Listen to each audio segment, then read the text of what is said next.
A warm welcome to Humanity Rising and this 740th edition and session on the Humanity Rising platform. And this is a platform, as many of you know, that really is a catalyst for change and a hub for conversations that can both ignite change, ignite action, and also inspire and educate. And it's a pleasure for me, Sabinije von Gaffke, to be here today to facilitate and navigate us through today's conversation. I hosted last week and this week as Jim Garrison is off doing other things. And I'm really excited about today. Today, we're going to dive more into the world of Web3, of the gaming space and the blockchain technology, and really learn how we can utilize this to scale and really create more sustainability, more positive impact, and also hopefully a more engaged humanity, or at least engaged individuals. Because I don't know if you know, but about more than 3 billion people around the world regularly play video games. And this is, of course, for entertainment, relaxation, social engagement, or also in some instances to earn. We have like play to earn, and you can earn in crypto and tokens and so forth. But there are not that many games at the moment that are really there to also empower people and really leverage something in the real world. Because, you know, there are millions of us who really want to make a difference, who want to contribute to making a difference, but we just don't know how. And one way is through game and play, through utilizing the gaming technology to really incentivize people to become agents of change and also create impact IRL in the real world. Now, being a Web3 entrepreneur myself, I find that today's episode is really going to be interesting. I'm myself part of a Web3 game, one of the largest NFT games called Planet IX, where we have sustainability at one of our core aspects. And that is we create an NFT for an NGO, and thereby we can create donations on chain, which means that they're always traceable. We can identify exactly where the money goes and so forth. But enough about my project. Today, we're going to learn about another really exciting project called the EARTHwise Game for Civilizational Transformation. And this is a blockchain game that is going to include real-life challenges and transformation quests, as well as open world immersive action game with the latest blockchain technology. There's also ethical AI integrations, GameFi Web3 tools. And even though you might not all of you understand these terminologies or buzzwords, you'll definitely do at the end of this session, but it is a platform and a game that will be able to help people transform their lives, or at least be able to step up and become agents of change and contribute to a more thriving world. And it's a pleasure for us to have with us today the co-founder of this, I would say, ecosystem, because you have EARTHwise Constitution, where the EARTHwise Game is one of the impacts of the EARTHwise Constitution. And Dr. Anneloes Smitsman, who herself is a futurist, she's a systems scientist, an entrepreneur, award-winning pioneer in human development and systems change, and also a best-selling author. And she's going to be joined by 3 colleagues, or 3 stewards for EARTHwise, the EARTHwise Game, to really enlighten us what this can mean, what it can entail, and to see if you all out there can also be incentivized to join. Let's hear more about it. But before we do that, let's do what we always do. And for those of you who are new here, to sort of really align us, to raise our consciousness and be present in the moment, to really take in all of the conversations that are going to happen here between 1 to 1.5 hours. We're going to do 20 breaths and align our breath, get heart coherence, and just feel the interconnectedness of all of us here today. So let's close our eyes and concentrate on our breaths.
Thank you so much for joining in on that. And a warm welcome to all of you who maybe just have joined. Welcome to Humanity Rising and today's conversation about EARTHwise Constitution and the EARTHwise Web3 game. And with that, I say a warm welcome to today's speaker, that is Dr. Anneloes, who is joining us today. A warm welcome, Anneloes.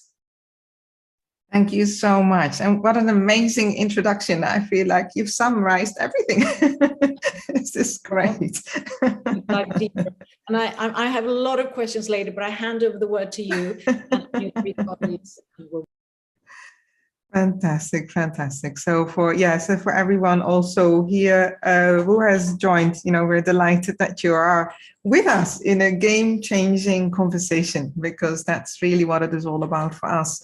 And before I share more about the technical aspects of the game and what we're seeking to do, I wanna actually go first to the heart and very much to the root of why are we doing this. Yeah? Some of you know us already from EARTHwise Center in terms of providing leadership and governance and training and coaching. So you may be wondering, why now suddenly a game? So actually I want to make that really personal. So I am a mother of 2 teenage boys, and my boys love gaming, and they have been for a while. But I've very often been concerned that although they seem to be having a great fun with their friends and strategizing, I don't see that in the games that they're playing, that they're really helping them to shift their consciousness, to get ready for the future that is coming, to feel empowered to take action. And that's not just for their age group in terms of youth, but the same thing also for young adults. So for a long time, I've been looking for alternatives. I thought, okay, there's got to be a game there that really empowers them to be game changers in the world, to really get ready to apply their genius, to further explore and develop their future human potential.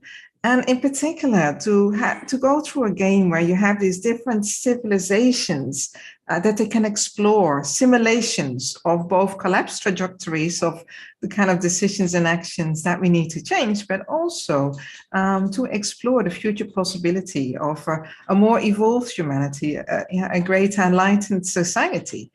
And to my sadness, I couldn't find those games. I found many games that have little elements in it, but I didn't find a game that really combines all of that. And moreover, a game that also helps us to change the dominant game dynamics of our world. And we'll be going into that a little bit later. So after a lot of reflection and a lot of searching, it started to dawn on me that perhaps this is really from EARTHwise our call to take on, because I truly believe that we need to have that possibility to empower youth, to empower young adults, and in fact, to empower all of us, because there are so many wonderful things about gamification. And I, as a system scientist myself, where a lot of the science that you do is working with complexity, I noticed that people don't like complexity very much. And in fact, if you present them with complex problems, very often people say, well, that's too much, or it's too complicated, please simplify it. However, if you put complexity in a game, people love that. And why is this so important for addressing the sustainability crisis that we're in right now is because the sustainability crisis itself is a hugely complex problem. And what it means is that we have many interdependent, interlinked issues. And if we are coming with very simplistic or superficial solutions or strategies, we often cause a lot more harm without realizing that. And this is also why applying a gamifying approach in order to become both aware of the complexity of what we're in right now, as well as to, in a gamifying way, to strategize, collaborate, coordinate for solving those complex challenges while growing our humanity, while growing our consciousness, is, I believe, one of the tipping points to take on. So in our intention also in developing this EARTHwise game for civilizational transformation, we're also doing this to help create a new pattern, a new case study, even an ecosystem for how we can approach that, and that it can inspire then the development and evolution and perhaps even the upshifting of all those other hundreds and thousands of games that are out there to set a higher standard for what we are expecting from gaming and gamification. So having said that, I would like to share a couple of slides with you all so I can talk you through that with a little bit of a visual. Okay, here we go. So the first image that you are looking at here is actually where players will be entering. So we just want to present, see we are in the early stages of developing the first prototype of the game so that we can truly start to try it out as an open world immersive action game, also with NFT cards that weaves in real life challenges and quests as well. And we also are looking to integrate AI in order to together through conscious decision making and alignment for collective well-being actually create a better AI. So what you're seeing here is the tree of life in the story, and you're seeing in here the earth within the tree of life and the importance of all the potentials of the tree of life. And you have here 4 branches that are representing the 4 worlds in the game that are needing to converge in order to bring about the great quintessence. And the quintessence represents really how we become the upgrade codes for evolving and shifting how we play the game of life on planet Earth. And you're seeing there also these little straps, these little ropes there, and that represents also a way of bootstrapping humanity to a thrivable future. And that comes from our intention to saying, well, how can we take together and bring together the best of who we are and all this amazing talent from around the world, all these incredible people who really do want to make a difference, and now coordinate and align that talent to be able to also co-create and develop this game so it becomes a game for humanity by humanity. Yeah? So let us go deeper into this now. So as Sabinije also said, it is about creating real world impact through gaming. And when I was going through the statistics, so how many people are actually playing games around the world, I was astonished to find out there were over 3 billion gamers worldwide, and the majority of them are, in fact, young adults. So this is also, as I explained earlier, I felt a tremendous sense, as well as opportunity, as well as responsibility, that we need to do something about that. We need to really offer them a different way, a different alternative that truly empowers them. Especially right now, if we're looking in our planetary tipping points, last week saw the 3 hottest days ever measured on record. So from sustainability perspective, I'm well aware that the time of these planetary tipping points, we have entered into that now. Scientists all over the world have warned for this for a long time, but we're actually in that time right now when these tipping points are starting to activate. But we also have social tipping points, and social tipping points can go in a positive, generative, transformative direction, or it can lead to collapse, and it can lead to war and to violence. And we really want players in the game to be aware of that, to really be aware how they together can form a social tipping point for collective transformation. And this is also why we are blending together all these immersive technologies with consciousness enhancing narratives for our personal and collective transformation, but with one very, very specific intention, and that is to become aware of the harmful game dynamics of our world. And I want to say a little bit more about it. And if, in fact, what you're seeing here on the screen, this giant with the tree and his big horns, what that represents in our story, the ancient archetype of Moloch.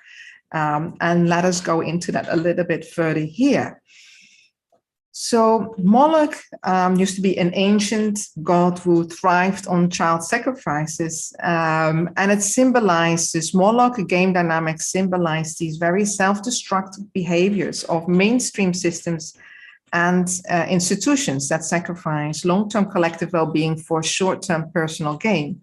So if we're looking at our climate crisis, our biodiversity crisis, we could even say a crisis in human consciousness. If we're looking at that from a gaming perspective, then what we could in fact see is underlying that there are very specific game dynamics that I would say are thousands and thousands of years old, perhaps even 6,000 years old, so at the very beginning of the empire building. And what we're seeing with those specific game dynamics economically, politically, socially, even educationally, is that there is a massive, massive misalignment between both personal and collective well-being and also short-term and long-term decision-making, as well as massive coordination to really bring together the resources and the actions and the solutions that are necessary for addressing the greatest challenges of our time. And so we could bring that back to as a kind of Moloch game dynamic. And what we want players to be aware of, but even for all of us who are co-developing and co-creating this game, is that Moloch game that always is seeking for us to compromise, to sacrifice something for a quick gain, or giving up a part of yourself, sacrificing your values. It's always going on. It's always there in the background. And very often the very institutions that have taken it upon themselves to help solve the sustainability crisis or help transition our societies to post-carbon, they themselves are caught in those smaller game dynamics. They're actually promoting it. And currently with AI amplifying that, this is not helping us. And that's why in this game, the first thing that players become aware of is that they have to become the upgrade codes for the Moloch game dynamics. They need to align their decision-making and create a different pattern. And by upgrading Moloch, they can then unlock both their personal and collective potential for actually starting to create a thriving and planetary civilization. So they become the new codes. They become really the codes of our future human potential of an emerging planetary civilization. You could say they become the codes and the imaginal cells of a more evolved humanity. But by first becoming aware of this Moloch game dynamic and who they are within that and what it means both for their personal lives as well as what's happening out there in society. So the game is also, of course, designed to create a lot of positive impact. I won't be going through the details here. We will be sharing the slides later, and you can see this also on our website. But it is indeed empowering people for actions for climate and biodiversity, empowering younger generations, also empowerment of women and girls.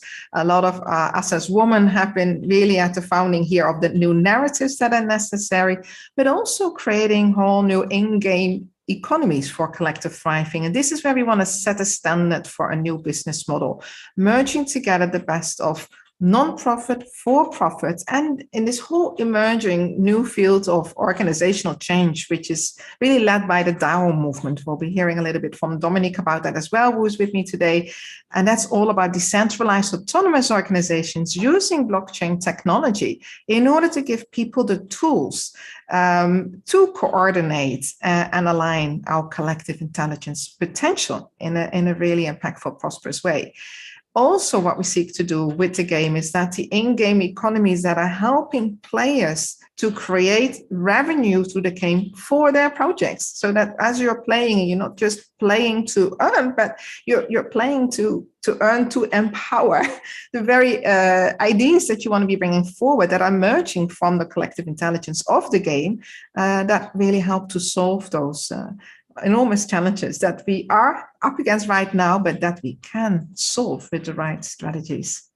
And it is based on our EARTHwise Constitution. So for those of you who don't know what this is about, we launched this last year. It's a constitution for planetary civilization, which has really come about by asking ourselves, if we were to imagine that we've made it through, that as a species we've evolved, we've understood that we can only evolve by collaborating in a way that we've never done before, by understanding how we are each diverse expressions of this deeper unity of life. And if that humanity, that consciousness, that planetary consciousness, understanding who we are within the larger web of life, starts to co-create a new civilization, how would it look like? How would we do economy and governance and education and learning together? And this is how this document came about. All of it is based on the wisdom and also evolutionary capacities of living systems. So putting the living systems of the universe that have evolved over billions of years really at the forefront also of design and systemic transformation. It's already been endorsed by over 50 organizations. More and more people are joining. It is completely free, open source, available for all of you to work with. And the beauty of this constitution is instead of having to endorse it as if it's a static document that's just made by others, it really serves to inspire us. In other words, you can co-create your own version of it for your movement, for your organization, even for your life. So it really serves to take a constitutional approach to go through the personal as well as the collective transformations that our Earth is asking from us right now. And it therefore also serves as the framework and the architecture for the game. You're seeing on this image 13 living systems protocols that we're applying all the time to also guiding the players. What does it mean to create net positive solutions, net positive to nature, to really contribute value? And how do we actually prioritize and know what are the right decisions to make in the face of Moloch game dynamics that at every step of the way will try to undermine who we are, who we can be together, and our transformative potential. So this is also, this compass will be part of the avatar suit also of the players, but we also use this compass ourselves every step of the way now as a team to decide what conversation do we want to be in with potential funders. If people are offering, for example, funding support, which we need for the game, what are our conditions? What's the difference here between stewardship or people who are demanding ownership or even IP? So living into all of those questions to really set a new model also of what's the role of money here, and that we don't want money to be ruling, but that we are directing and stewarding the positive qualities of finance as well in a new model, in a new regenerative, thrivable economic and financial model. And underlying the gaming platforms are DAOs, and these are decentralized organizations, as I said earlier, using blockchain technology that allow us to code it as well, to program it. So we can really program our DAO, and HiFi is our core and lead partner for our DAO development, and we can code it therefore also on the basis of the constitution. So here just a quick snapshot of the DAO from inside, and we'll be talking about that a little bit more with my friends who are here, who've joined us from our team.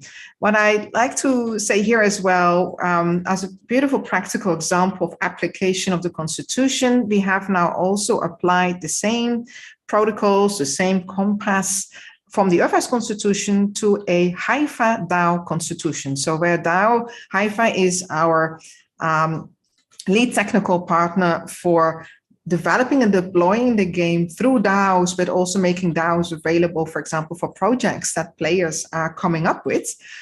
You'll see now the same DNA in the architecture is also in a constitution for HiFi as a DAO, which has its own beautiful constitution, now based on living systems.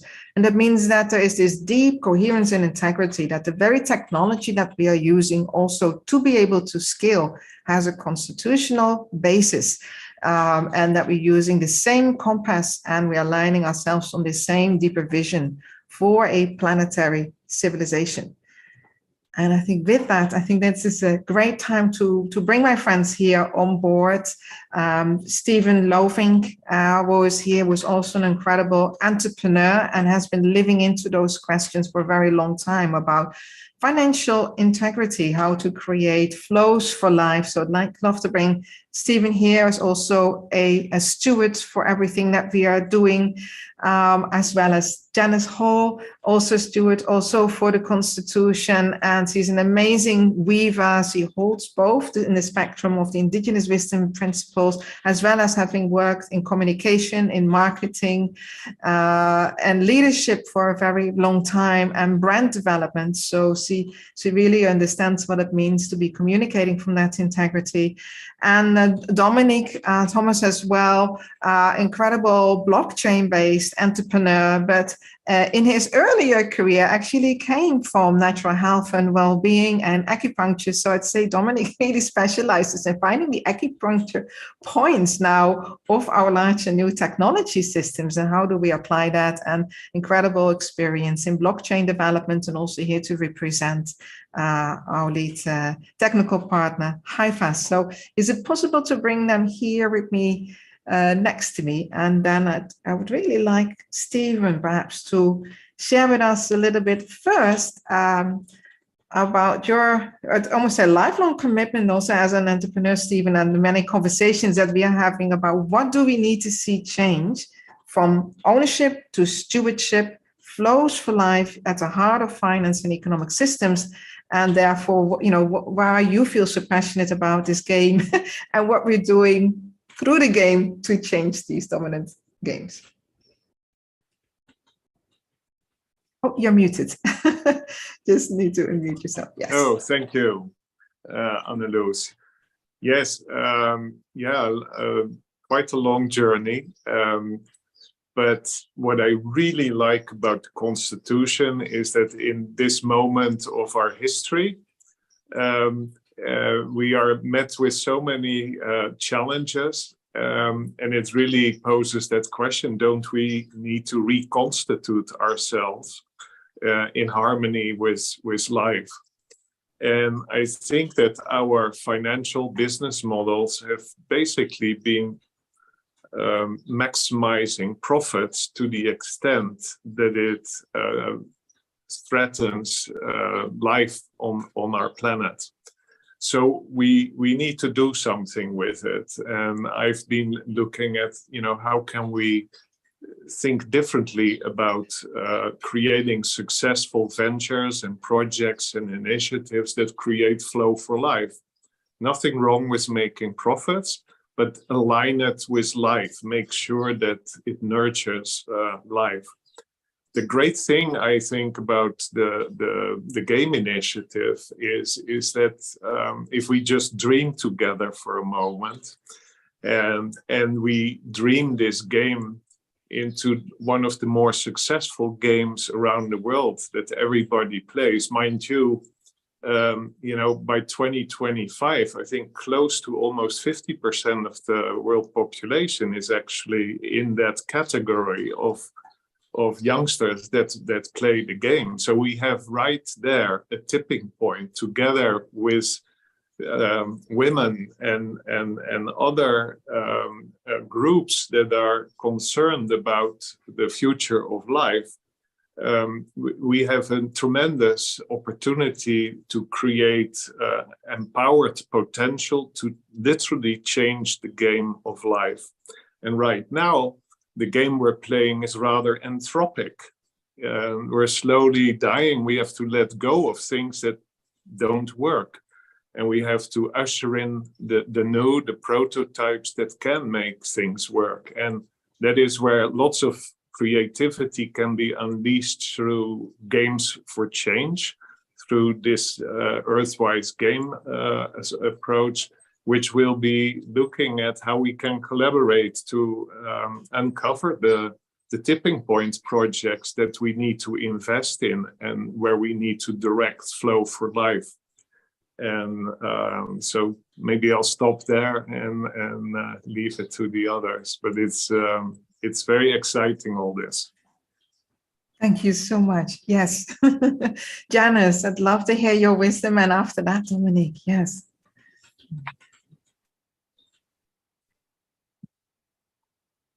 You're muted as well. Just unmute yourself. Yeah. Good morning, good afternoon, good evening to all wherever you are. As you can see behind me, I'm sitting right in the middle of the game of life here for a planetary civilization.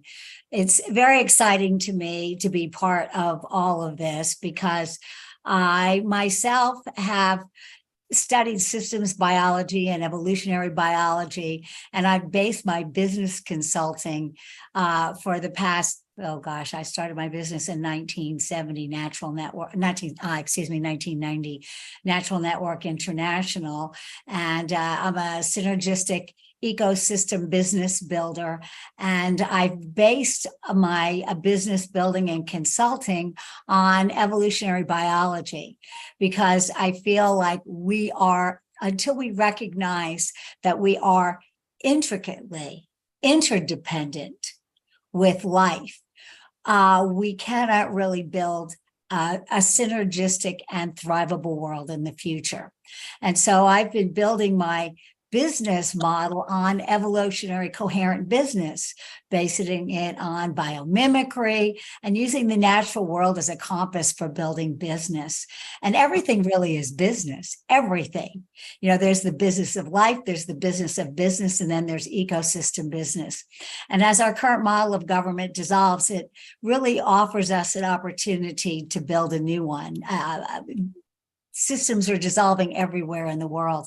And I've been working with Anneloes since 2020, I guess, the beginning of 2020. And I've been very enthusiastic to help, and she's a great guide to help us each find our authentic role in the ecosystem of the new earth, because we all have one.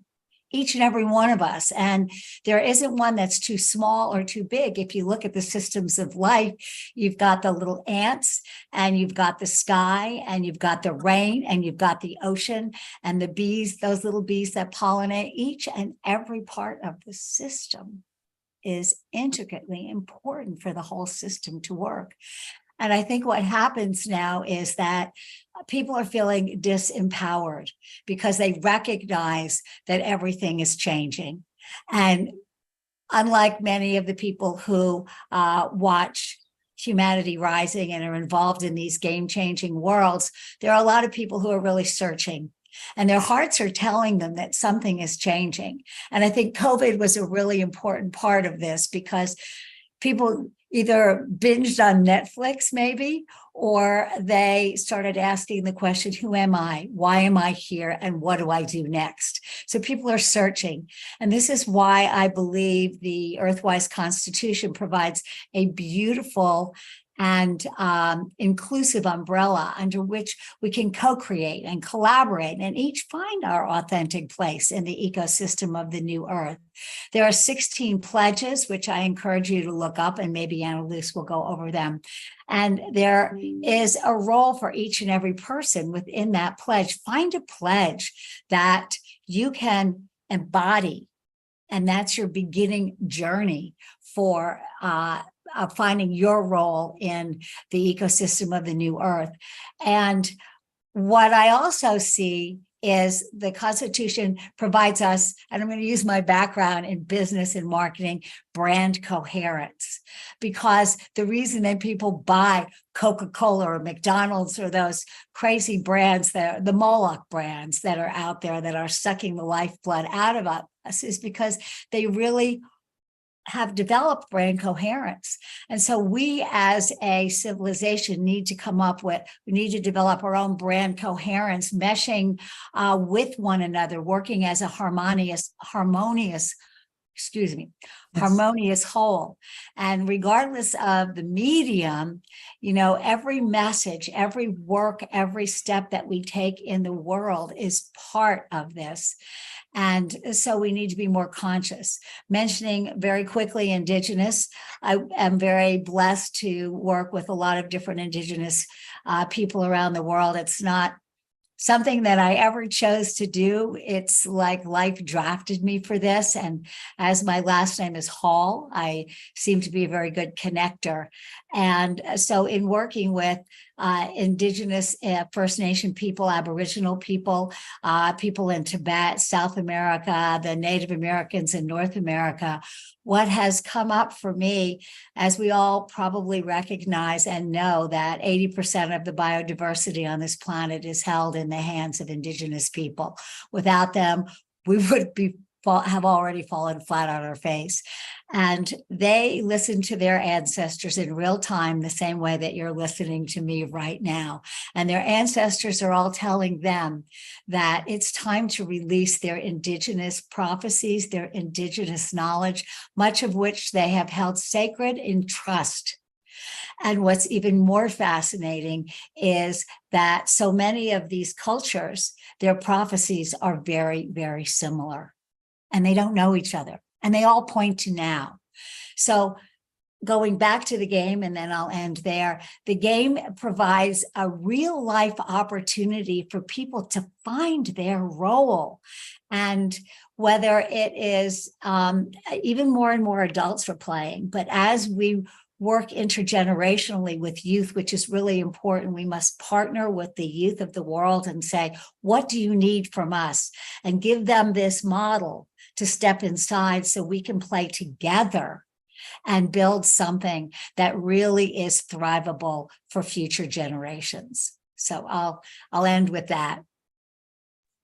Beautiful. Thank you so much, Janice, and for weaving all these different perspectives together, because Indigenous wisdom is very important to us and is also rooted in the EARTHwise Constitution. So yes, to all you shared. Dominic, I'd love to hear your voice and your wisdom. Thank you, Anneloes.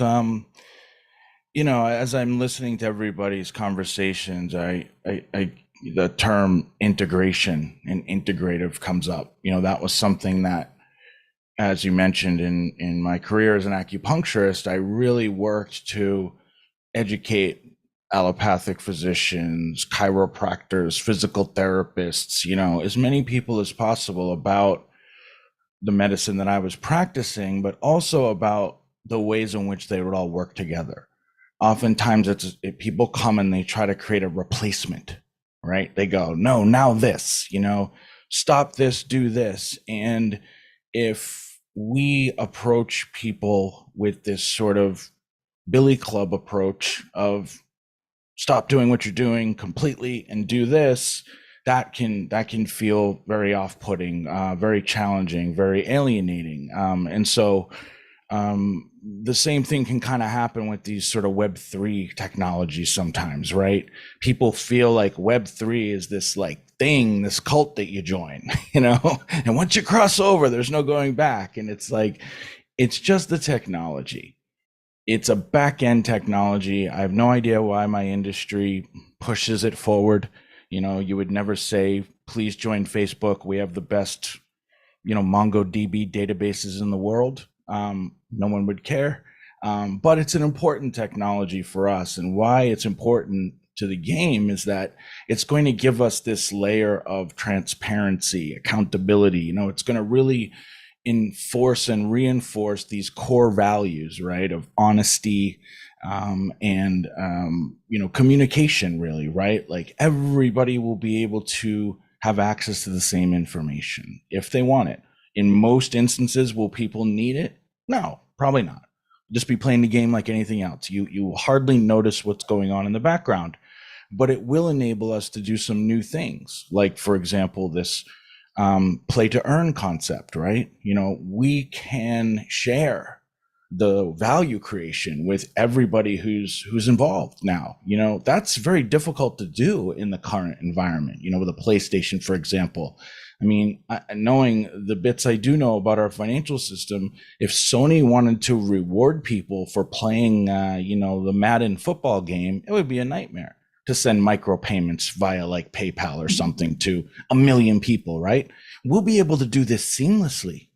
It'll just happen while you're playing. Oh, just accumulated a new, Uber token. I don't know. We don't have names for things yet, but oh, great. I just accumulated a new token. That's wonderful. I'll be able to use that in the store. I'll be able to use that maybe for other goods and services from some of our partners. We can completely revitalize and revamp the way in which we interact with one another financially too, which is, I think, a super important part. Anneloes and I have talked about this, extensively. There's this very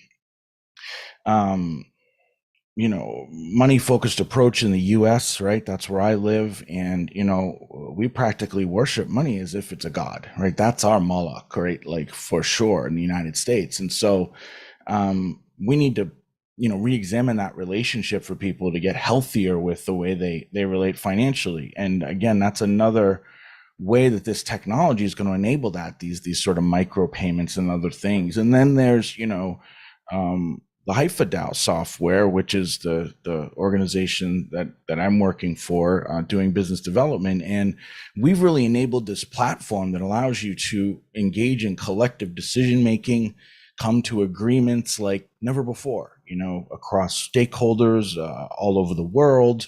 You can really organize yourselves in a way that's truly democratic and allow everybody to engage in decision making, but also have, again, everything transparent out in the open. There's no secret agreements, right? There's no more secrets. If you want to know how much I make from EARTHwise DAO, you can go right now and find out. Look up my profile. You'll see my current agreement in the system that was voted on by my peers. There it is. It is what it is, right? It's all open, it's all transparent, and it's giving everybody an opportunity to engage at a much deeper level. And then by virtue of this, we end up fulfilling the vision of this game, which was so attractive to me. And when you hear it, it's like, oh yeah, of course, but I hadn't heard it before. And when Anneloes described this to me, I just went, that's it. Meet people where they are, right? You hear that in business all the time and in communication, but we need to get the message.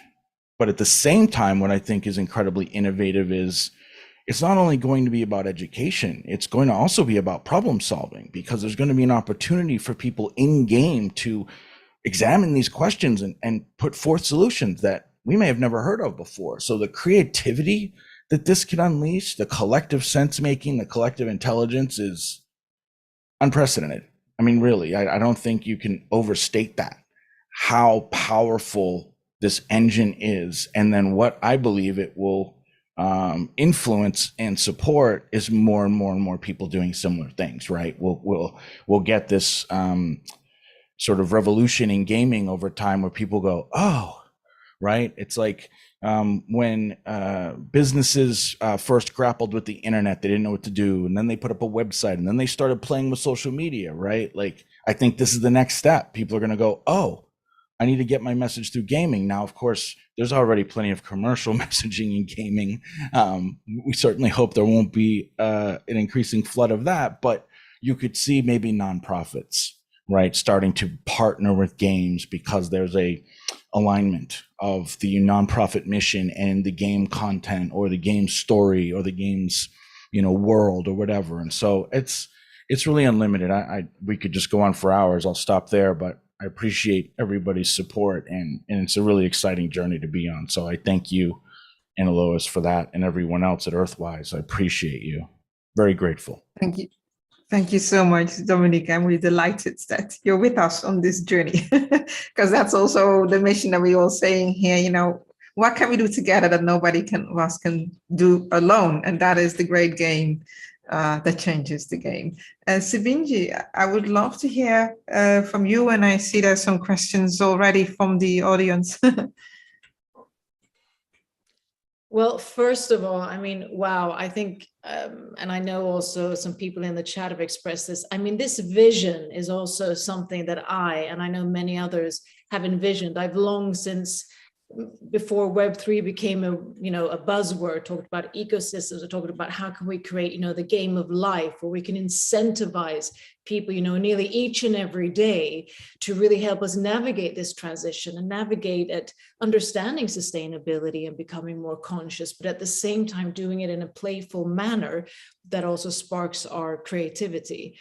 And it's really both exciting, but also really inspirational to hear, how far you've come in that thought trail, and to actually consolidate now, even though, it's on a prototype level, but really find the mechanics, because that's also one of the traits, and also the difficult part is to find all the mechanics of how you can actually provide in-game mechanics for this and so forth. So it's, you know, I'm really excited about following this. And now, I mean, trying to find questions for all four of you. I'm going to, before I start to sort of give you my questions, I'm going to check in our chat, because some people are very Web3 orientated and others, of course, not. So a lot of these words like Web3, DAOs, blockchain, GameFi and so forth are new for people. So trying to sort of funnel that down so that it doesn't become too complicated. Well, one question from Shannon, which is maybe more on target, is can we see the game in action? But I presume, I mean, is there a trailer, or is there any sort of like first initial story? No, we are really developing the prototype. Yes. So we hope to, if we're successful in our fundraising, please support the crowdfunding with the link there. Then it will only take a couple of months. But yes, we are in the middle of our fundraising for that. And this is why we are approaching the way that we're going about the game also at different levels. One is the conversation of the game that we're all in. So understanding that we are already in a game, we're just not conscious of it. So, and this is where the EARTHwise pledges help us to actually play for Earth by becoming aware, what game are you in? What are you supporting? How are you a future creator? For which possibility? And then the prototype is for developing, of course, all the technical game aspects, game loops, game mechanics. Yeah.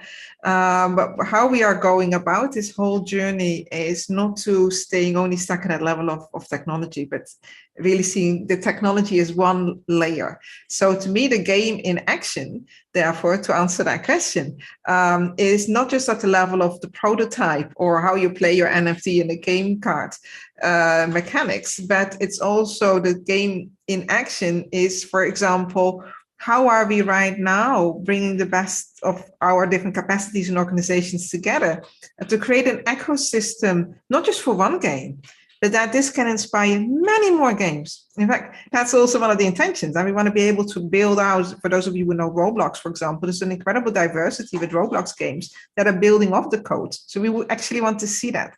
Just like that is the spirit of the EARTHwise Constitution, that it inspires many more different constitutions, but based on that living systems wisdom, just as like nature does. If you're looking at the beautiful way in which nature, all these beautiful seeds creates all that diversity. So that to me, and that comes back also if somebody was to ask me, what would success mean in this situation? It would not mean that we have this very successful open world immersive action game. Yes, great, but success would mean that we are in a different conversation about everything about gaming, that we've set a different standard for the gaming industry, that we say we're not okay anymore. We want to demonstrate here that games can empower and not make our kids addicted or young adults addicted. We're done with that game of extraction. Yeah, it's about the game for collective thriving. So, yes.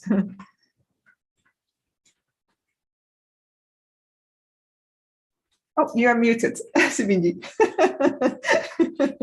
Sitting here, but but playing the game, life is in one sense composed. It is mechanics of a game. So this is sort of like doing a digital twin where we can actually, find that version, learn from there, and then implement that in the life that we're living and getting inspired. A question here from Carlos, which is to Anneloes, but I mean anyone can answer. Do you think it's possible to use this WISE game in an educational program for climate action for students between 14 to 18 years old? I'm working in Chile in a program with school communities in the south of the country, which is, of course. Absolutely.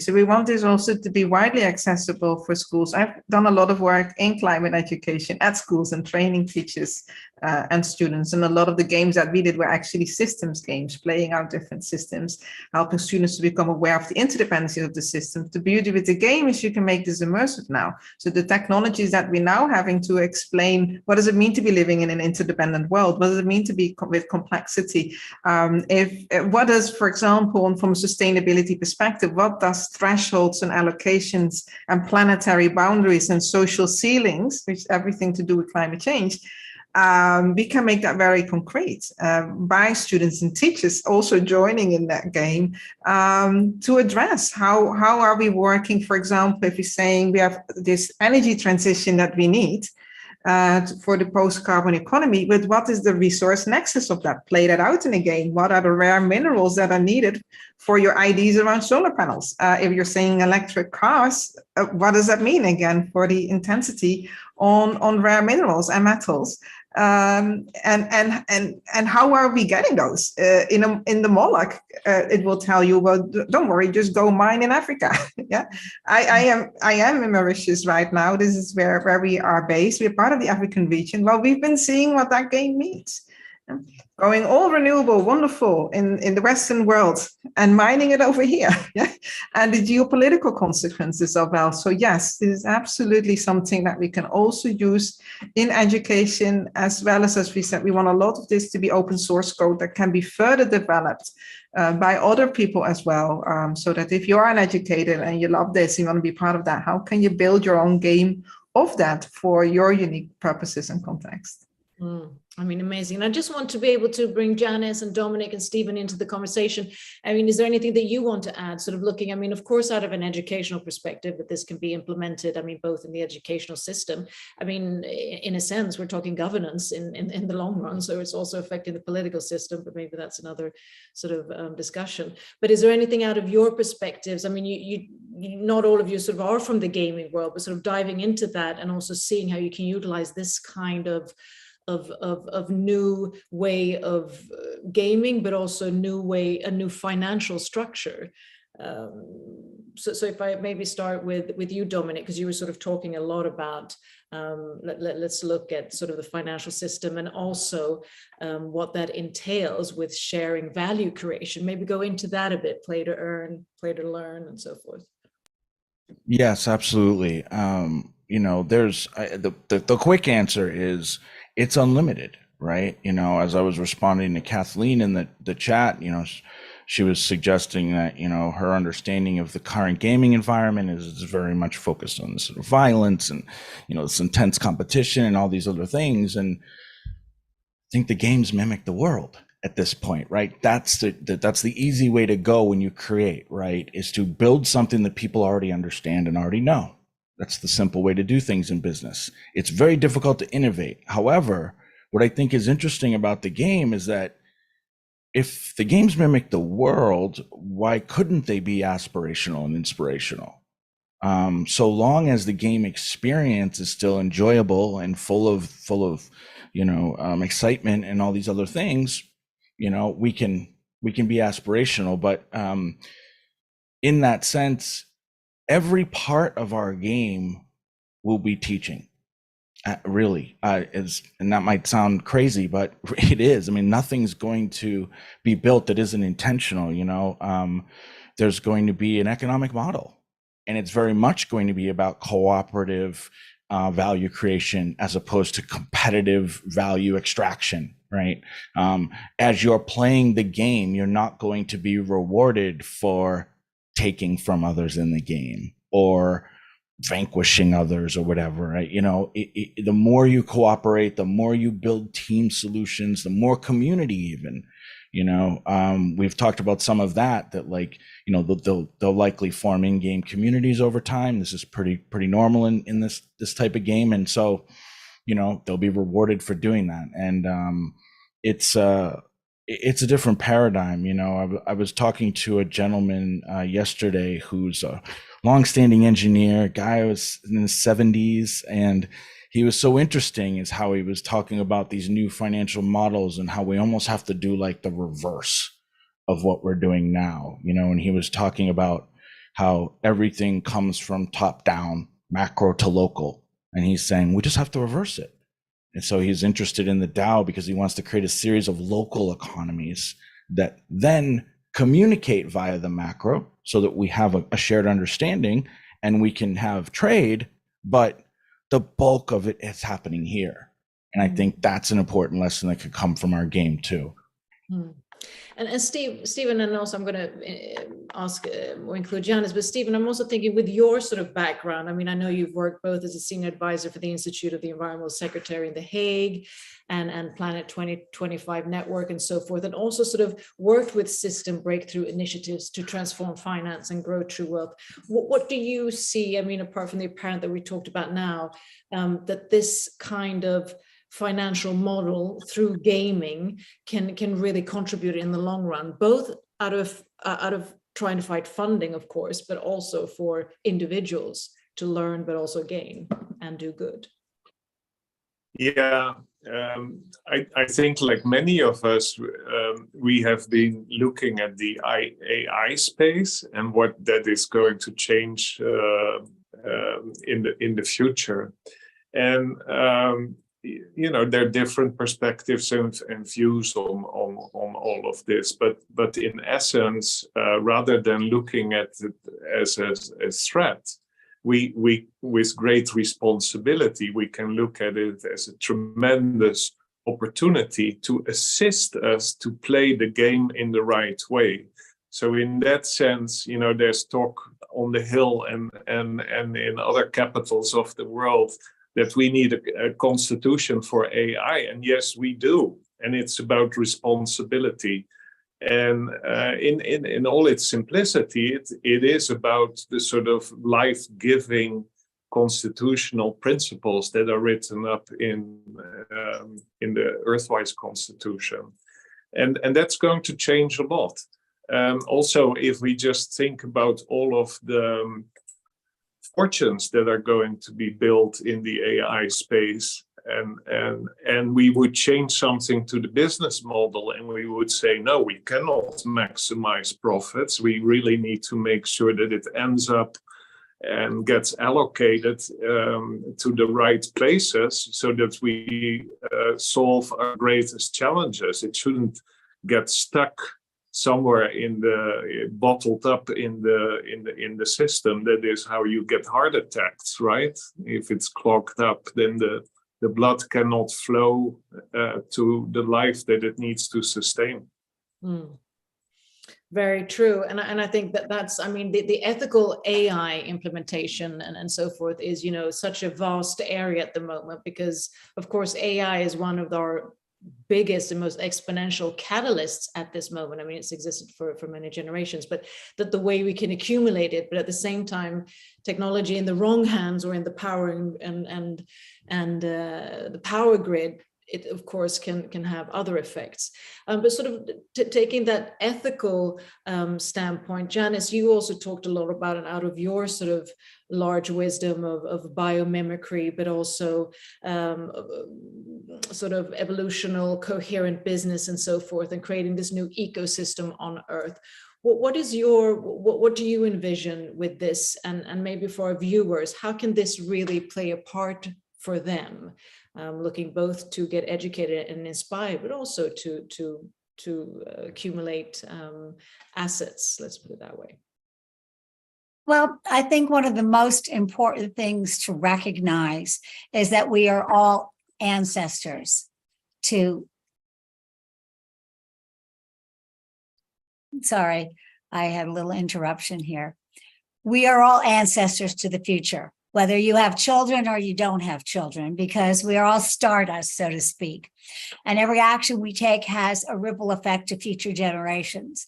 And as we all learn that we live in a quantum world and that we are all, the metaphor of the butterfly keeps popping up everywhere in the world, from the advanced to the in school these days. And as we sort of are all dissolving in our own primordial ooze as the humans of the past, we have an opportunity really to determine what we want to be in the future and recognize that it's radical collaboration that is going to help foster the kind of world we want. And the model of competition has to dissolve. The patriarchy is dissolving, and we're recognizing that the qualities of the rising feminine, which are embodied both in masculine and feminine, embodied in both men and women, are so important right now. And what I see, whether you're a gamer or not, this is an opportunity. If you don't believe you're ever going to be a gamer, what I encourage you to do is to really go, and I've put the link in the chat to the EARTHwise Constitution, and look at the 16 pledges, because these pledges allow you to take this game into life. And as I put here in the chat, climate and biodiversity, we have to engage with Gen Z, and this is a perfect opportunity. We have to learn as elders how to speak in their language and engage with social innovation that is emerging out of their generation, because they have a vision we don't have. You know, I remember growing up, I'm dating myself, putting my head under the desk to keep a nuclear bomb from blowing me up. I mean, I bought that story. But today, the children of today, the youth of today, and the young people today have a dissolving planet right in front of them, ecosystems that are dissolving right in front of them. And until we stop looking at nature as something we're going to fix, which a lot of the elders do, you know, the other problem is the silos. The SDGs are silos. Each silo is trying to fix their identified problem and their expertise, but a lot of the answers lie in the black holes between these silos, and this game provides that opportunity. The pledges on the Constitution provide the opportunity for each and every person to find their role. Here's one, I'll just name a couple. Answer the call of my future human potential. What is calling you? That's what you have to follow. Apply that in co-creating everything you do. Pledge to invest what you put your money into and your time into impacts not just you, but future generations. So really think consciously, because this is about the maturation of human consciousness. And don't be shy about contributing your talents. And again, using living systems as your model. Always question, what out there in the world can I model from in a living system? Be part of nature. Recognize we don't fix nature. Until we become part of it, we work with nature. Nature wants to work with us. Nature is a living, breathing entity. We are a water planet. And water is the oldest living entity on the planet. Water has memory. Water listens. Water speaks. And so we can become the architect of a future that is co-creative. So never underestimate your own power. I think that is the key for all of this, because we each and every one of us have a voice, and we must raise it. We must raise it together. So Beautiful. As such, we all become stewards. That's the last thing I want to say. Anneloes named us here, that all of us here are stewards. Well, everyone needs to recognize that they are a steward, that nothing happens in the future without the role we each individually play. So I'll leave it with that.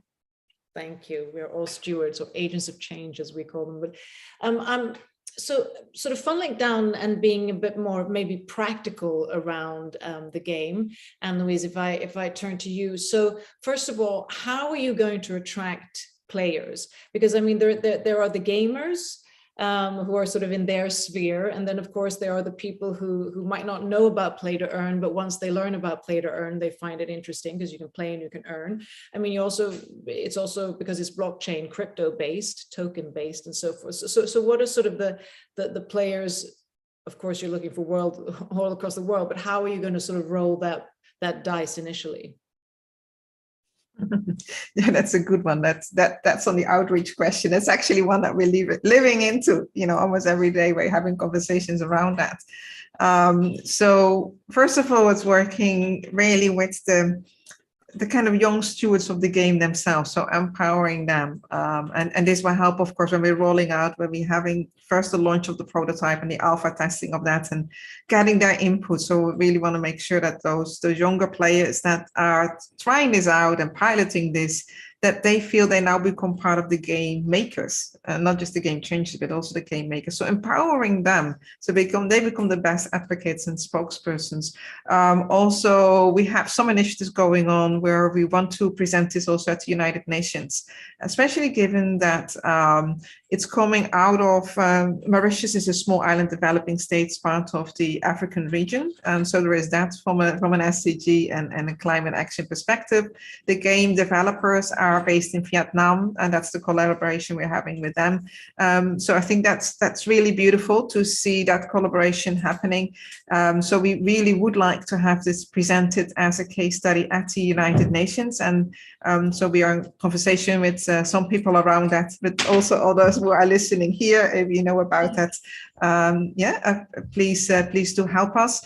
Then working also with media. So I'm in conversation with some PR companies who have already kind of taken interest on this, and to present not just the story in the mainstream media about the game itself as a whole innovative approach, but also that's what I believe is really newsworthy, is how we together are making and developing and deploying the game, and also sharing then the revenues coming out of that. That to me needs to be the game changer and the game story. So it's also working with, in particular, mainstream media. I think it's really important. I started doing that already last year when I was working with a PR company where some of this work featured in the International Business Times. There's an article coming out in The Guardian soon.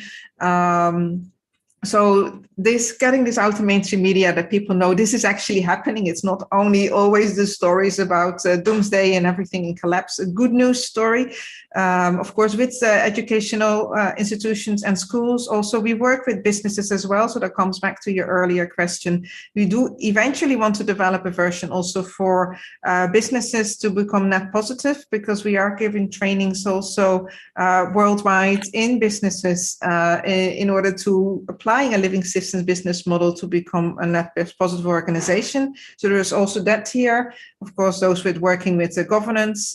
So yeah, we have a very diverse community, and then we have a whole community already of readers from some of the storytelling that's based on the game as part of our Future Humans Trilogy, which I co-authored with my dear friend, Dr. Jean Houston. Those two books won also International Book Awards and became #1 bestsellers. So there's already a large community also of readers, where we spoke in the second book about the game. The main character in this book, Rose, she's actually very much the same age group as that we are targeting with the game. She's a young woman in her mid-20s. And she has this crazy idea to start developing a game when she starts to see this cosmic compass emerging in the middle of a nightmare. And she sees that out of the darkness of humanity always rises up when we feel, almost lost, like how are we going to go through this? Rises up this cosmic compass. Interestingly, in that book, in the second book, we actually mentioned then that Rose is going to Asia with her friend Lee in order to find game developers. And then when this game company came out of Vietnam, I thought that's amazing, because we had that in the book, not yet knowing how that was going to manifest. I often say now that Deepak Chopra, when he read our book, he endorsed it and saying, this is very prophetic. Well, it's coming true. A lot of things that are there. So, it has a life of its own. And I think that's the role of stewards that also Janice referred to. When you steward a project, when you steward a book, when you steward a game, you need to listen to how it wants to come out into the world. And that means from that listening and being open and being in a partnership relationship with life itself, there may be so many more incredible ways that this can go out in the world that we haven't even considered. So we're trusting that process. Well, I totally agree. And I mean, you mentioned the UN. I just wanted to also mention, COP28 that is happening, in November, December in Dubai. Definitely, that's also interesting. It could be, maybe a pre-launch. Yes. we can talk about that. Love afterwards. that. Creating, avatars of people that people actually admire, like some games have done with certain Norman Freeman, where you can create avatars so that you drive that kind of people to it and so forth. So there's so many different aspects of it. There was one comment, Susan, in the chat, just to mention to you, said, can we contribute? Because you're, of course, fundraising with crypto, which I presume they can. Yes, absolutely. You can you can contribute also with fiat. So yes, because we're using is the today, and crypto is yes, in both ways. So on the link that I shared earlier, I don't know, maybe Janice could share that link again. Yes, it would be really helpful, any donations right now, because how we're using this crowdfunding as well is to give a very strong message to potential funders for the bigger capital raise to say humanity wants this game. So by donating, you're not only helping us financially to finance the first prototype with the game development company coming out of Vietnam that we've mentioned. And I know how this is empowering them, because we've been in for many months now in conversation with them, and they're really good people. But also you're really helping us to send a very strong message out there for the bigger capital raise. Yeah. So yes, please, any help you can give would be amazing. We've invested a lot of it, all of it ourselves. So EARTHwise Center is a non-profit, and therefore any of the money that we've made so far from our own courses and books has gone into this to pre-finance everything ourselves. So your help now. And the crowdfunding campaign, for those who are not in the chat but are listening, you go to earthwisecenter.org/game campaign, or just earthwisecenter.org, and then you'll find the crowdfunding space. Just before I ask another question, I know, Dominic, that you have to leave us quite soon. Is there anything, excuse me, anything that you would like to share before you leave us, sort of on this topic? Oh, thank you. Just that to Anneloes' point about the crowdfunding, it is important. Fundraising is such a crazy thing. I would call the conventional way it's done painful, frankly. I've done it myself for projects. I've helped other people do it. And, we would love nothing more than for this to be entirely crowdfunded. However, that might be a bit too aspirational. But we are being incredibly mindful about how we go about it. We're not just going to be going to Sequoia Capital for, funding for the game, but unfortunately these things are expensive, especially to get to that state-of-the-art experience that we want, because that's what's going to attract, the larger player group. So yeah, definitely appreciate that and everybody contributing. And, just to say that we really are interested in people's feedback. And so I'm sure there'll be a way for people to do that right after, but I mean that, we're not just saying it. Go give us feedback, because that's cool. And we build our email list. It's like, we mean that, because this is a cooperative process. It's a co-creative process. It must be. Every aspect of what we're doing has to align. It's an inside out approach. We're not going to be a corporate greed driven team building a lovely eco-conscious game, right? Like, that doesn't work. If we don't have alignment all the way throughout the project, and if we don't have that engagement from the community from the beginning, it doesn't work, right? So I hope everybody can really become a part of this with us. And I appreciate having me here, but I do have to go, unfortunately. So thank you. Thank you so much, Dominic, for joining us, and be following your journey here as well. And speaking of engaging community, I mean, in Web3 gaming, we have Discord. I mean, that's how we've accumulated. I mean, I think we have now 60,000 members, and that's where, in the beta version initially, that's where you actually get all the people to get so involved and try and error and really give that feedback loop. Do you have a Discord at the moment? Yes, we've been doing the same for Haifa. So in Haifa, we have all of us working together through the Discord in order to work on the technology development of the DAOs, but also our communication. So yes, every day there's a lot of conversations going on, but it's a great idea indeed for the beta launch to have the Discord as well. Yes, I'm really glad to hear of your experience with that. Yes. the community sort of engages. And sort of, so just Yes. before we go on DAOs, so that people understand that kind of decentralized autonomous organizations, but looking at the funding again, what do you, Yes. because I guess that's, if you take away sort of the crowdfunding, which hopefully can be the biggest catalyst, how will you approach, what kind of funders or investors are you hoping to pull in? Because I mean, we need to be Yes. frank. Impact investing, everybody's still looking, for the money on the buck. We Yes. need to shift that now, which is happening. But what kind of investors or philanthropists are you looking for? Yeah, well, in our ideal scenario, we are really looking for people who are more like a philanthropist, who are really willing to invest in this because they really see this as an investment of the future, not invest to just make a quick buck or profits or a claim on ownership. Yeah, that's really important. So we're really looking for people who understand the value that this is bringing and the empowerment that is bringing, but also this is why it's working with the DAO and the blockchain technology in the treasury, we can make the value flows really transparent. So we can really demonstrate with the money that has been contributed towards the game development, how is that being used? How did the collectives of people, the teams working on this, as well as the larger community vote on those decisions? How was it distributed? What happened after that? What was the value created? How did we account for that? Multi-capital models, of course, but also making tangible what's often seen as the intangible values and value flow. So I think this is also the opportunities here for philanthropists or impact investors or integral investors who, instead of looking to have a financial return, willing an impact return, is that they help them also to be part of a new model of how do we make that transparent, and also help them then in their sustainability reporting, for example. We've done a lot of work from EARTHwise also with regards to sustainability reporting and sustainability standards. So we can also support for companies, for example, who want to make a sponsorship donations.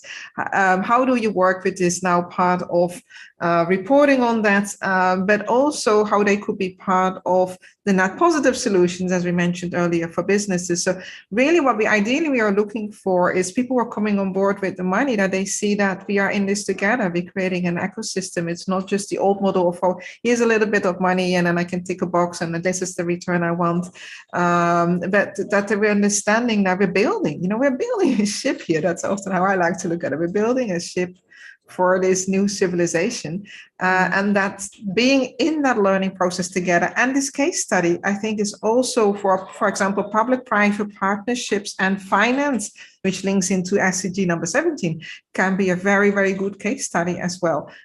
So yeah, that's kind of our standards there, and our ideal situation. And Stephen might have more to say about this too, because he's very passionate on this. I know Janice has been putting her hand up so long. Janice, please open the stage. You unmute yourself, and then Stephen. No, Stephen probably has more on this. I just wanted to echo what Anneloes said, and from a quantum place, from a scientific place, each and every contribution, it echoes the model of the ecosystem of life. There is no contribution that is too small.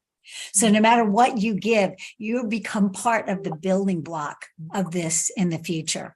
So whether you give $5 or $10, you planted a seed to make this happen. Or what I see as potential investors here is the new emerging impact philanthropy, which is about investing not for the quarterly bottom line, which is the Moloch type of investing, but investing focused on achieving social impact, meaningful improvement in the lives of others, and concerns maximizing the funder's tax benefit, honoring a funder's loved one, for instance.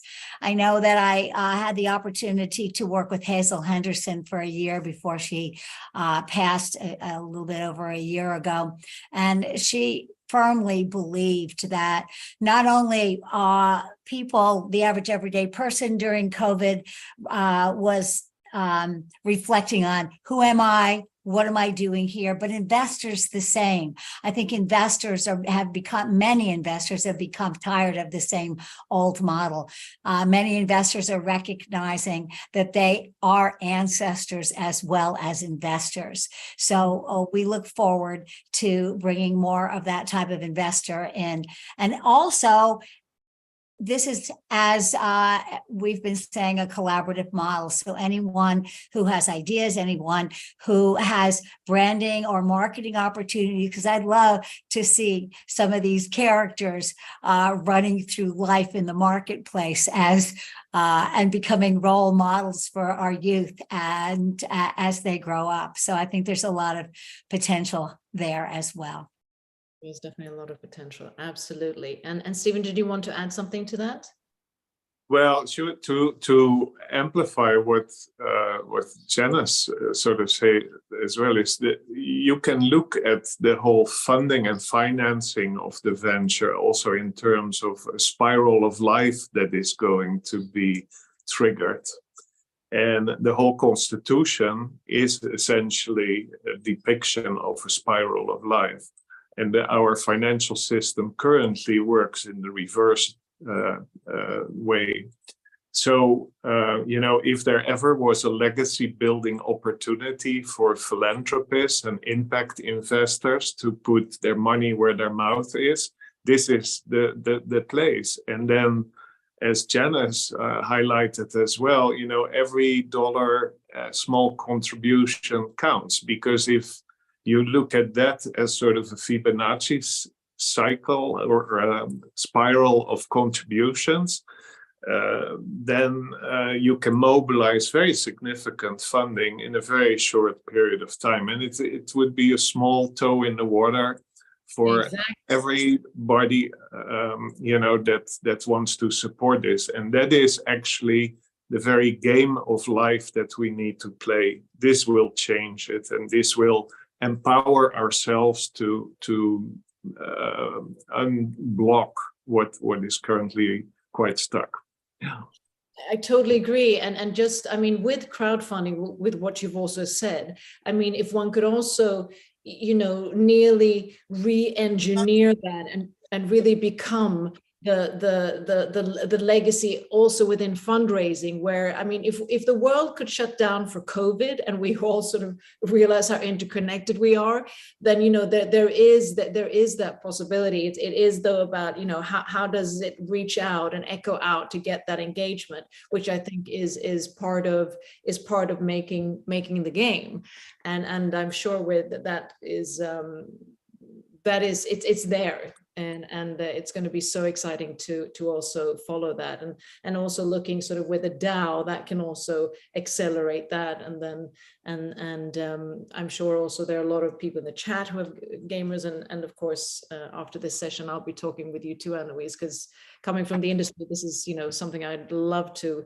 open up so many sources to, because this is what the world needs. And it's not just, we're not just talking a game, we're actually talking how we become a conduit for humanity into the transition that we're in, to really understand and navigate into a new world that we don't know, and there's no one leader. This is a co-piloted conduit that we're making. So it's and people are becoming more and more conscious. This is what is the topic a lot on conferences and discussions and World Economic Forum, but it needs to be put in action as well. So Anneloes, I'm thinking you with sort of the rounding off word, anything else that you'd like to sort of add in the combination of all this? Well, first of all, my gratitude to you. I'm just so thrilled that you ended up being the one moderating this session. Perfect alignment, and everything that you said today articulated and helped to express, as well as my co-panelists here. I'm just immensely grateful. I also see one of our other beautiful stewards, Sherry Hearn, and also in the chat. So I want to thank her, yes, as well. Of course, Jim, will make this possible, Humanity Rising, Ubiquity University, and everyone out here. So first, really want to just express my gratitude to everyone who's believing in this.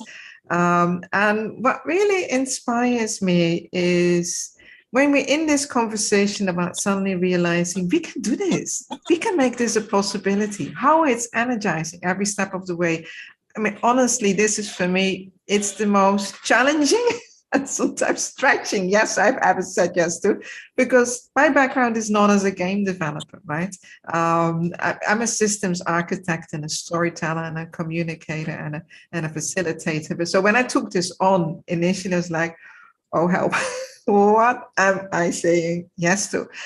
And what I have found is that it's a deeper yes, that you can hear it from so many people here too. So it's our yeses are meeting. It's our yeses to saying, we can shift this. You know, we're part of a new paradigm. We can do this. We can set new standards. Yeah?